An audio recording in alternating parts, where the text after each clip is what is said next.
مساء الخير واهلا بحضراتكم مشاهدينا في كل العالم العربي اللي شايفيننا عبر شاشه الفضائيه المصريه.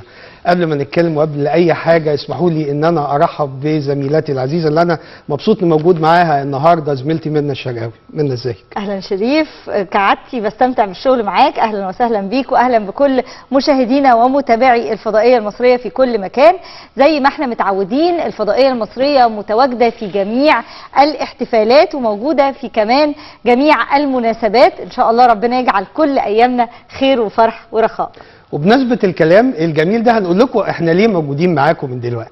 احنا موجودين معاكم من دلوقتي علشان نشارك اشقائنا في كل مكان في الوطن العربي واحتفالية رائعة، عرس زايد الاول الخيري اللي بيقام في مركز اكسبو الشارقة. هذا العرس 500 عريس وعروسة النهاردة هيحتفلوا مع بعض وهيحطوا ايديهم في ايدين بعض وهيبدأوا مع بعض حياة جميلة جديدة. يا رب أيامهم كلها تبقى بصحة وخير وسلام. زمان كان رحمه الله وطيب ثراه سمو الشيخ زايد آل نهيان، هذا الرجل صاحب العطاء الكبير والأيادي البيضاء، كان عنده حلم. الحلم ده تحقق على يد أحد أبنائه اللي مشي على خطاه وكان حكيم، وهو السيد عبد الرحيم محمد بن عزوز الزرعوني، اللي تبنى دعوة المؤسسة العربية أو مؤسسة الأسرة العربية النهاردة وتزويج 500 عريس وعروسة في الإمارات يمن. 500 عريس وعروسة في دولة الإمارات الشقيقة، ولكن كلهم مش من الجنسية الإماراتية فقط. الدعوة مهمة وكريمة لأنها بتشمل كتير جدا من الجنسيات، منهم 30 عريس وعروسة من المصريين موجودين في هذا العرس الجماعي. عشان كده نقدر نقول إن هو العرس العربي الأول الجماعي الأضخم اللي بيقام بمناسبة مئوية الشيخ زايد الخير.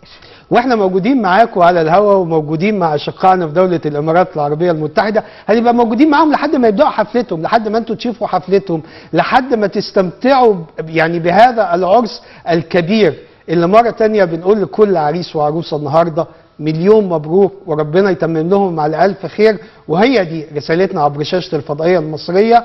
مصر دايما سباقة انها بتشارك كل اشقائها العرب في كل الاحتفالات، واحنا موجودين النهارده على الهواء مباشرة. هنتكلم وهنهني وهنتكلم على دولة الامارات شقيقتنا، دولة الامارات اللي ما نقدرش نستغنى عن بعض. زي ما قلنا كلنا عرب وكلنا ايد واحدة. لما بنيجي نتكلم يا شريف عن ابناء زايد الخير، ولما بنيجي نتكلم عن دولة الامارات الشقيقة، وبنشوف قد ايه المصريين هناك موجودين وقد ايه المصريين هناك بيتمتعوا بكثير من الصلاحيات وبيتمتعوا كمان بكثير من الحقوق، زي ما طبعا عليهم واجبات. طبعا عليهم واجبات احترام الدولة اللي هم موجودين فيها. ودايما المصريين لما بيكونوا هناك وبيكلمونا حتى هنا على شاشة الفضائية المصرية بيعتبروا نفسهم في وطنهم، ما بيعتبروش نفسهم ان هم موجودين في وطن اخر. وزي ما بنقول دايما لما سمو الشيخ محمد بن زايد بيجي ينور هنا مصر بنقول له انت موجود في بلدك، مش في بلدك التاني، لا انت موجود في بلدك.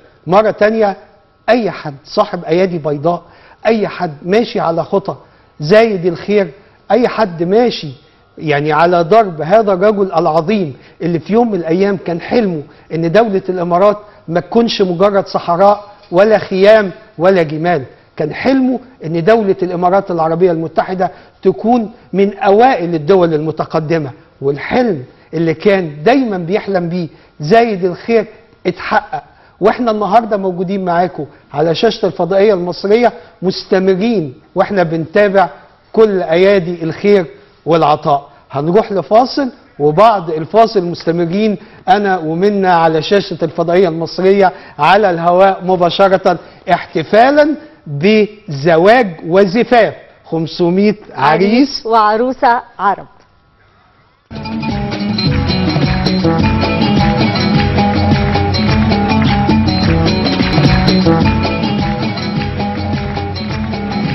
بنجدد التحية مشاهدينا، أهلا بكم من جديد، وبنستكمل معاكم النهاردة احتفاليتنا الخاصة بهذا العرس الكبير، العرس الذي يعد الأكبر والأضخم والأول من حيث العدد وكمان من حيث تواجد كل الجنسيات والجاليات العربية الموجودة فيه.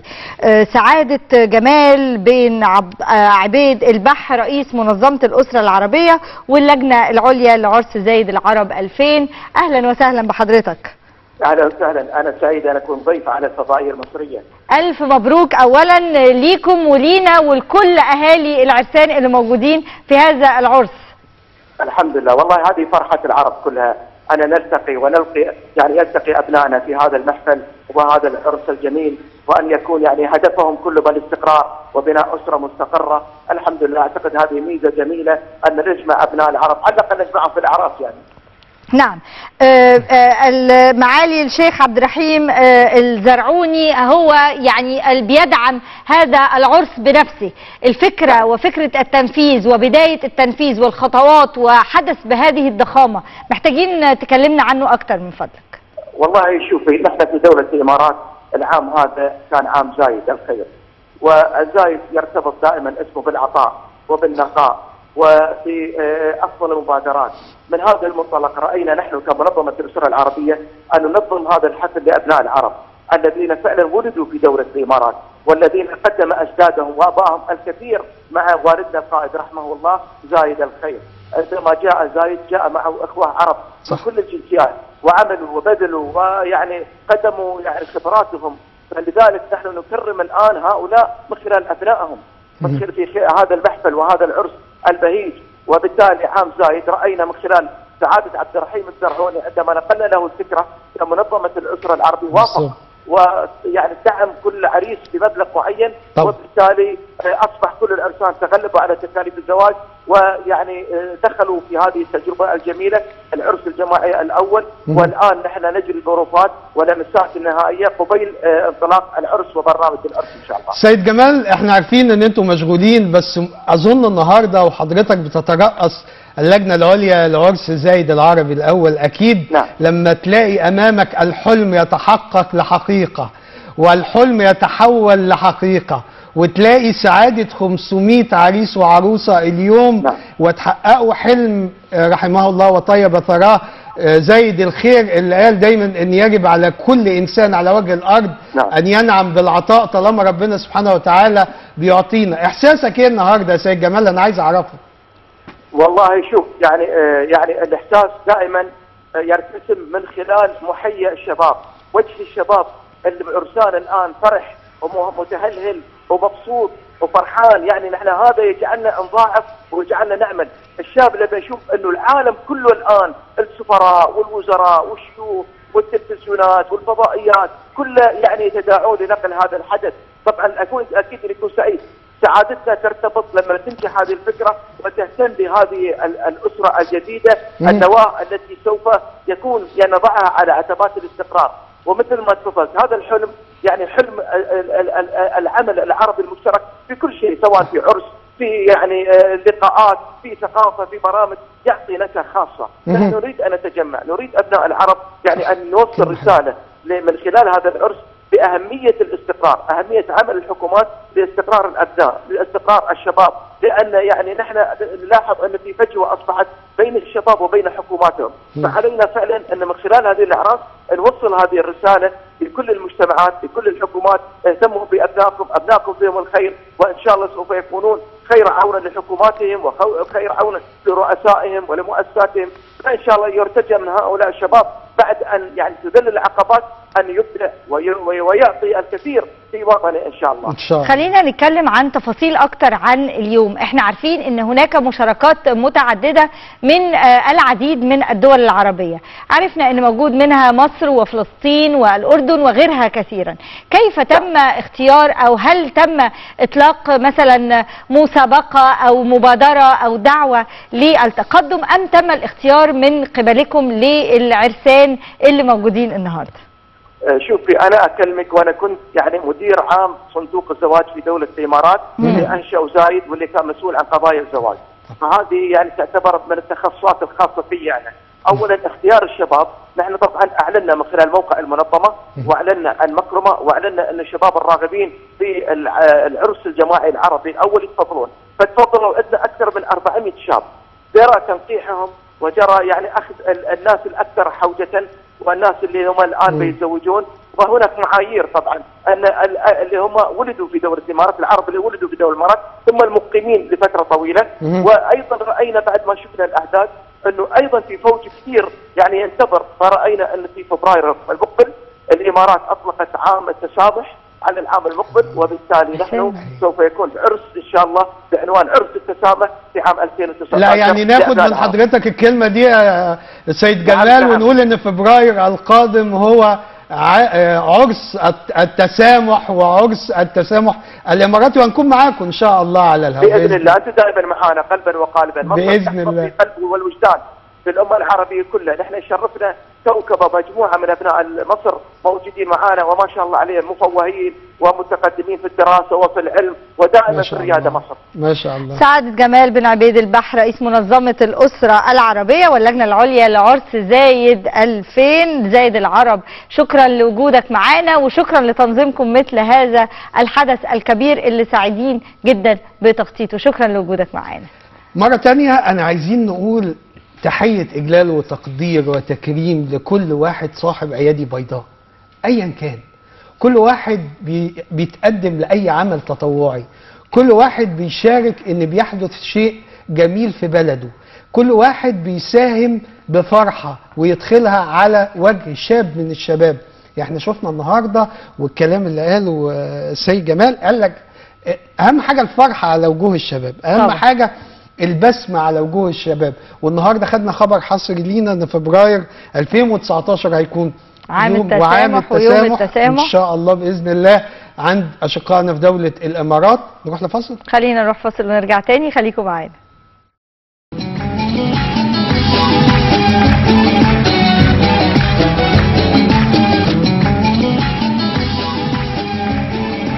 وما زلنا معاكم على الهواء مباشرة على شاشة الفضائية المصرية من مصر ومن الدنيا. بنشارك أشقائنا في الإمارات العربية المتحدة وبنشارك كل عرساننا من كل الوطن العربي، وزي ما كان قبل الفاصل بنتكلم عن اصطفاف عربي كامل. الهدف من هذا العرس الكبير يا منا إننا كلنا نصطف، كلنا نبقى واحد، كلنا تبقى في نظري برضه قوي يا شيخ فكرة الاصطفاف العربي حتى جميل. ولو في العرس، يعني الفكرة التجميع التأليف بين القلوب يعني ازاي الناس تبقى حاسة ببعض حتى في الأفراح، دي حاجة رائعة. أنا مبسوط جدا. يعني هذا العرس العربي الأول عرس زايد الخيري، وزي ما بقول لكم أيادي العطاء دايما بيكون بيضاء، وده يشجع كل رجال الأعمال وكل أصحاب الأيادي البيضاء في كل العالم العربي إن هم يصطفوا من أجل مستقبل مشرق لعالمنا العربي. خلونا ناخد تليفونات تاني، ومعانا عريس بقى النهارده نشجعه ونبارك له. أيوه معانا علي محمد أحمد، وهو أحد العرسان النهارده اللي هيحتفل بعد قليل. نقول له ألف ألف مليون مبروك يا أستاذ علي. الله يبارك بحياتك، والله انك تحييهم. مبارك عليك وعلى زوجتك، وان شاء الله يا رب يكون مستقبل خير عليكم انتوا الاثنين يا رب. امين، الله يسمع منك ويبارك في حياتكم يا رب. احساسك ايه النهارده يا استاذ علي وانت من اليمن وجاي على ارض الامارات الشقيقه لحضور هذا العرس والاحتفاء بيكوا هناك على ارض الامارات؟ احساسك ايه؟ والله احساس لا يوصف، والله لا يوصف. يعني ذكرنا كما ذكرنا ما يعني يكفي. يعني دوله الامارات يعني بلد خير والله يحفظ، والله يرحم الشيخ زايد الخير دائما سنه خير. كنت متوقع يختاروك يا علي؟ كنت متوقع يختاروك؟ لا والله ما كنت متوقع يختاروني، لكن صراحه يعني انا قدمت واختاروني، يعني قدمت كذا. زوجتك يمنية وأنت يمني وأنتم مقيمين على أرض الإمارات، اتقدمتم إزاي يا أستاذ علي للحصول على هذا التقدير من جانب دولة الإمارات؟ مثلا اتقدمتم إزاي؟ يعني اشتركتم في مسابقة ولا كنت اتقدمت لصندوق الزواج ولا عملتم إيه؟ لا، أنا سنه ما تزوجت يعني يعني ان شاء الله السنه اللي قدمت حاليا يعني ان شاء الله قبل اللجنه. ان شاء الله نتزوج اليوم، نحن نتزوج يعني الزواج اليوم ان شاء الله. علي انا عايز اسالك حاجه، كلمه تقولها النهارده لعروستك، ما ينفعش نسيبك من غير ما تقول كلمه لعروستك وزوجتك النهارده، تقول لها ايه يا علي؟ والله بنقول لها الف الف مبروك، يعني هي محظوظه يعني بوجودي معها. مليون مبروك مليون مبروك، وانا اتمنى بارك لك كل الله خير يا لكما رب. وبارك عليكما وجمع بينكما في خير ان شاء الله. ربنا يجعلها زيجة صالحة يا رب، وان شاء الله ربنا يرزقكم كمان بالذرية الصالحة. استاذ علي محمد احمد العريس من اليمن وزوجته اليمنية في زفاف النهارده الاول، العرس العربي الاول الاضخم كمان. مبروك والف مبروك. عرس زايد الاول زي ما قلنا لكم، 500 عريس وعروسه النهارده موجودين على ارض دوله الامارات العربيه المتحده. حاجه جميله جدا جدا جدا، اصطفاف عربي، فرح عربي، واحنا محتفلين معاهم على شاشه الفضائيه المصريه. عايز اقول لكم ان انا مبسوط. شجعتونا على الجواز ولا ايه ولا؟ شجع لوحدك.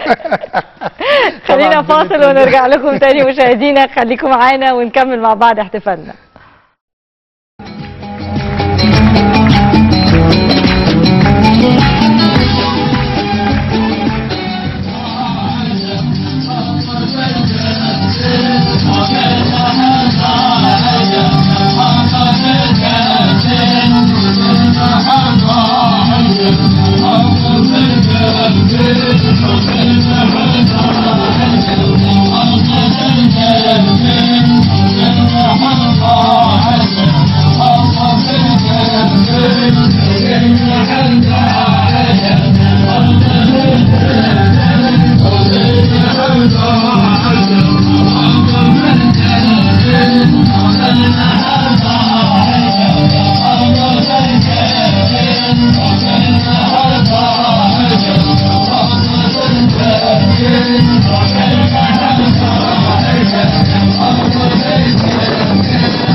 تحية مشاهدينا، اهلا بكم من جديد. مستمرين معاكم على الهواء مباشرة من مصر ام الدنيا، وبنبث لكل انحاء الدنيا، وبنتابع معاكم العرس زايد الخير. معانا كامل كيلاني من السودان، احد العرسان النهارده. منور يا زول.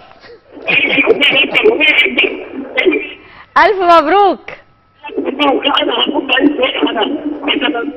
يا اخ كامل. هنتصل بيك تاني، الصوت مش واصل لنا كويس. او حاول ألف تقف لنا مبروك. في مكان فيه ارسال كويس يا كامل. الف مبروك، ونحيي اشقائنا في السودان وفي كل مكان. عارفه جميل ان يبقى فيه عرس موجود من السودان وفلسطين، وبيبقى فيه ومن مصر والامارات، حاجه حلوه. عايزه اعرف يعني احنا لسه لغايه ما نرجع ننقل هل التليفون رجع معانا تاني؟ طيب لسه. لغايه ما نرجع ننقل لسه. الاحداث يا شريف، عايزه اشوف بقى ثقافه العرس هتكون موجوده ازاي. كل بلد بيبقى لها طبيعتها الخاصه، وكل بلد بيبقى لها طريقتها في الاحتفال بالزواج وتقاليدها وطقوسها. النهارده فكره التوحيد بين الطقوس وفكره الميكس اللي هيحصل ده يا شريف هيبقى مختلف. انا حاسس ان اكيد كل عريس هيكون داخل بزيه، اكيد ممكن يعني كل عريس رجع كامل. طيب يا زول كامل يا هلا، حياك الله. حياك الله والف مليون مبروك يا عريس. السودان حته واحده يا حبيبي. يا حبيبي مبروك. شعبين وحكومتين مع بعض ان شاء الله. تعاون مثمر بين البلدين الشقيقين والشعبين الشقيقين والحكومتين الشقيقتين، الحمد لله. حياكم الله. احساسك إيه النهارده يا كامل وانت مقبل على حياه جديده وزوجه ربنا يبارك لك فيها ومستقبل مشرق ان شاء الله. ان شاء الله. جزاكم الله خيرا على هذا الشعور الطيب يا اخي. هذا يا سلام، انتم من الصعيد ما شاء الله، صح؟ انا مبسوط جدا. مرحبا مرحبا. انت اي سؤال انا جاهز للاجابه ان شاء الله. ان شاء الله. ربنا يسعدك ويسعد ايامك استاذ كامل. مقيم بقالك قد ايه في دوله الامارات؟ ايوه انا 37 سنه. انا جيت اول مره يوم 28/3/1981 يعني في مطار ابو ظبي بتاشيره عمل مباشر من السودان للامارات في وزاره العدل والشؤون الاسلاميه والاوقاف سابقا، الان الهيئه العامه للشؤون الاسلاميه والاوقاف. والعروسه مقيمه بالامارات ولا لسه جايه؟ لا العروسه في السودان. العروسه طبعا الزوجه الاولى، ممكن اديك يعني فكره ولا؟ الزوجه الاولى ايوه سامعينك اتفضل. في فرصه يعني اتكلم. الزوجه الاولى يعني الله رزقني منها ولدين و3 بنات، وكلهم جامعين بفضل الله سبحانه، وكان في اتفاق تام وتعاون مثمر بين الزوجين والاحترام المتبادل. وكلهم جامعين، والولد الكبير اخصائي في باطنيه في ايرلندا. بس الله سبحانه وتعالى اخذ امانته وتوفيت يعني الله سبحانه وتعالى ان اجل اذا جاء لا يؤخر وكنت على مصائب. معلش ان شاء الله برضه البركه فيك يا كامل، والبركه في زوجتك الجديده، والبركه في اولادك. هيجتمع الشمل قريبا ان شاء الله. ان شاء الله. ان شاء الله. مبروك. ربنا يحفظكم ويحفظ اسرتكم الجديده الصغيره ان شاء الله ويبارك فيها يا رب. الف مبروك كامل كيلاني، احدث عرسان السودان اليوم. يعني اول ما جيت الى الامارات من الامارات الاولى اصلا ما شعرت بالغربه، لانه وجدت اخوه مصريين افاضل امثالكم. ما فيش غربه بين الاخوات يا زول، والله ما فيش غربه بين الاخوات. والله نشرب من ماء واحد ودين واحد الحمد لله، والاسلام يجمعنا يعني، واعتصموا بحبل الله جميعا ولا تفرقوا. الحمد لله. الحمد لله. ربنا يسعدكم ويسعد ايامك. الف مبروك وان شاء الله زواج مبارك ان شاء الله. عايز اقول لكم النهارده دوله الامارات وحلم زايد لما بيتحقق يوم بعد يوم على يد أبنائه، أكيد كلهم فخر، كلهم حكمة، كلهم بيسيروا على درب الوالد العظيم رحمه الله وطيب ثراه الشيخ زايد. لما بنتكلم النهاردة على عرس زايد الأول الخيري اللي فيه 500 شاب وفتاة من كل مكان في العالم العربي مع المؤسسة العربية للزواج أو مؤسسة الأسرة العربية وصندوق الزواج بدولة الإمارات العربية المتحدة، ومرة تانية زي ما قلنا بنوجه التحية والتقدير لهذا الرجل اللي تبنى. والله دي دعوة إننا نلاقي دول تانية بقى فيها زي العرس ده، يبقى فيه برضه 500 عريس، يبقى فيها برضه صاحب أيادي بيضاء، يبقى فيها صاحب عطاء، صاحب حكمة. حلم جميل ان انت تدخل الفرحة على قلوب شباب ازواج وزوجات بيقبلوا على الحياة. شيء جميل، مكرمة جميلة جدا جدا اننا نساهم في الخير، ولا ايه؟ اكيد اكيد، بالذات مع ابناء زايد الخير. خليكم معانا نشوف فاصل ونرجع نستكمل تاني معاكم شريف ومنى على الهواء مباشرة. خليكم معانا.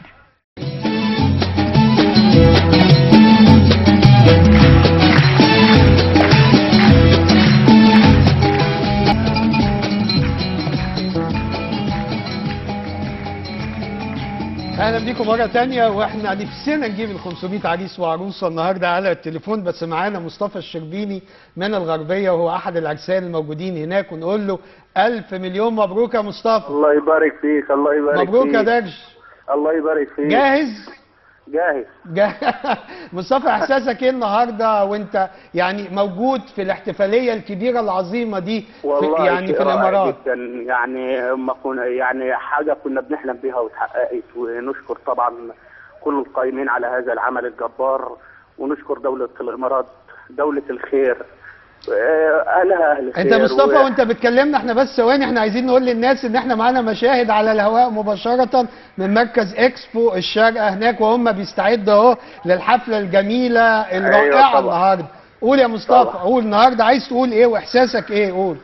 والله احساس جميل جدا جدا جدا، يعني النهارده بيعرسوا 500 عريس وعروس، وكل الناس فرحانه، والاهل والاصدقاء والاقرباء، وحاجه يعني رائعه جدا جدا جدا، وكله تمام هنا والقائمين على المنظمه. انا قبل ما انهي معاك عايز اقول لك بس، هتقول لعروستك ايه؟ تقول لها ايه؟ ومنى عايزه تسالك. انا عايزه اسالك يعني استنى شويه، انا عايز اعرف عايز تقول لعروستك ايه النهارده بقى؟ والله الف الف مبروك، وان شاء الله خلال شهر تكون جايه لنا هنا الدوله والامور طيبه ان شاء الله يعني. واسمها ايه يا مصطفى؟ اسمها اماني. يا رب يخليكم لبعض يا رب. ومره ثانيه خليك معانا عشان منى عايزه تسالك، بس عايزين نقول للناس ان احنا على الهوا موجود معانا اهو على الشاشه من مركز اكسبو الشارقه، الموسيقى هناك اهي بتعزف، وبيبداوا الاستعدادات للحفل الجميل عرس زايد العربي الاول الخير. مصطفى منى عايزه تسالك حاجات. مصطفى، مين معاك من اصحابك ومن قرايبك ومن اهلك؟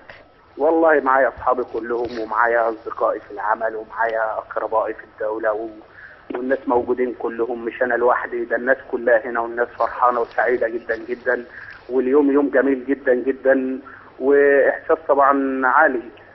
احنا شايفين الاستعدادات على الهواء مباشره دلوقتي، وناقلين بالفعل يعني انت معانا في نصف الشاشه، والاحتفالات احنا شايفينها دلوقتي في نصف الشاشه. انت ممكن تكون مش متابع لسه كل اللي حاصل، لكن الى الان انت مستعد ان انتوا تنزلوا بعد قد ايه، او متوقع انكم تنضموا للحفل بعد قد ايه يا مصطفى؟ ان شاء الله 7:15 بننضم للحفل، وبينتهي 12. يعني كنا قدامنا 3 بروفات عملناهم، و7:15 بيجمعوا العرسان لا استنى بقى، قول لي موضوع البروفات دي، عملتوا ايه في البروفات؟ قول لي. والله البروفات ديت دخلونا 3 مرات القاعه، وصورنا الصور تمام، كله تمام، والامور طيبه الحمد لله. وجاهز يا مصطفى؟ جاهزين. ألف مليون مبروك يا درش مصطفى الشربيني من مصر. مليون مبروك لواحد من النهارده العرسان العرب، انا مش هقول مصري بس، لا عربي. النهارده كلنا عرب وكلنا واحد، كلنا على ارض الامارات وعلى ارض مصر بنشاركهم بكل حب وخير ووئام. احنا موجودين معاكم مستمرين لحد ما نسلم زمايلنا هناك في الامارات. الحفله على الهواء مباشره تكون معاكم انا وزميلتي منى الشرقاوي، بس دلوقتي هنروح لفاصل ونشره الاخبار، وبعديها هنرجع. خليكم معانا على الفضائيه المصريه النهارده واحتفالنا بال 500 عريس. انا عايزه بس قبل ما ننقل يا شريف نتكلم في نقطه، ان احنا ازاي النهارده يعني لسه مصطفى بيقول انهم عملوا بروفات وانهم يستعدوا. هل متخيل انهم ابتدوا مثلا يتعرفوا على بعض في يوم ده؟ احنا يعني في مصر كل واحد بيبقى يوم فرحه، بيبقى يا دوبك بيعمل التقاليد والطقوس اللي هو متعود عليه. كون ان انت معاك 500 عريس وعروسه النهارده من جنسيات مختلفه، من ثقافات مختلفه، من اوساط اجتماعيه وماديه وثقافيه مختلفه، هل في مجال النهارده الناس تتعرف وتتصادف؟ اكيد انا عندي احساس بكده، يعني هم حتى بيعملوا لان دول هم دي العيله بقى فعلا. يعني ما انتوا عيله واحده، احنا مشتركين في نفس ايوه انا مبسوط والله. احنا يعني احنا فعلا. وبصي على الهوا انا حاسس استعدادات ولا اروع ولا اجمل معموله. واضح ان الموضوع عارفه تضامن حب، رساله حب معموله، رساله خير، تاكيد لحكمه الشيخ زايد الله يرحمه. ومره ثانيه انا لازم بتوجه بالشكر لهذا الرجل اللي اول لما طلعت هذه الدعوه من مؤسسه الاسره العربيه سيد عبد الرحيم محمد بالعزوز الزرعوني ان هو على طول استجاب لهذه المكرمه وال500 عريس، يعني دي حاجه مهمه جدا وعايزين نشوفها في اكتر من دوله، ولا ايه رايك؟ طبعا نتعرف على بعض وجميله. دائما الشقيقة الكبرى مصر بترعى أي شيء يكون فيه خير وأي شيء يكون فيه تجمع ووحدة عربية. احنا بنحاول دايما نغطي في مختلف الأماكن في مختلف الأحداث، هتلاقونا موجودين معاكم في الفضائية المصرية بننقل الأحداث على الهواء مباشرة، سواء كان ببث مشترك أو بلقطات ممكن تكون جايه لنا على الهواء مباشرة. يعني بص يا منى، أنا شايف مسرح رائع، شايف تدريبات جميله، معلش احنا قاعدين معاك شويه وهنروح للنشر، بس يعني فعلا حاجه جميله، احساس جميل ان انت تلاقي استعدادات لهذا الحفل الرائع وكل الجهود بتتضافر هناك. عايز اقول لكم ان هناك دوله الامارات ليست فقط المؤسسه، يعني مش مؤسسه الاسره العربيه فقط، ولكن دوله الامارات المتحده. عندما يكون هناك عرس باسم زايد رحمه الله وطيب الله ثراه، هذا الراحل الحكيم اللي كان ليه رؤيه من اكثر من 60 سنة لهذه الدولة العظيمة، اللي النهاردة ولاده شايفين تقدم عظيم لدولة الإمارات العربية المتحدة. بنهنيهم مرة تانية، نهني العرسان، نهني نفسنا والله ان احنا موجودين معاكم. واتمنى يعني شوفوا، انا اتمنى ان موضوع فبراير القادم نكون هناك بصراحه، بتاع يوم التسامح ان شاء الله نكون هناك ونبث من الفضائيه المصريه من دوله الامارات العربيه المتحده. اتمنى، وهو ده رسالتنا كفضائيات عربيه ان شاء الله باذن الله. اكيد. شريف، قبل ما نتوقف مع الفاصل وقبل ما ننتقل لنقل يعني الاحداث ونتوقف، عايزه اقول لك انه الناس يعني ابتدوا بالفعل يصطفوا وابتدوا بالفعل يجهزوا، ويعني اكتر من تليفون جالنا حتى من قبل ما نطلع على الهواء، الناس بتتكلم على انهم بيلقوا الدعم وكأنه كل واحد هو العريس الوحيد او هي العروسه الوحيده. يعني بتبقى حاجه جميله. طيب طبعا. خلونا نروح لرفع اذان المغرب حسب توقيت مدينه القاهره، وبعديها نشره الاخبار، ونرجع لكم مره ثانيه على الهواء مباشره انا والزميله منى الشرقاوي على شاشتكم، شاشه الفضائيه المصريه، شاشه كل العرب والتلفزيون المصري، ونقل لحفل زايد الخيري العربي الاول الجماعي. خليكم معانا.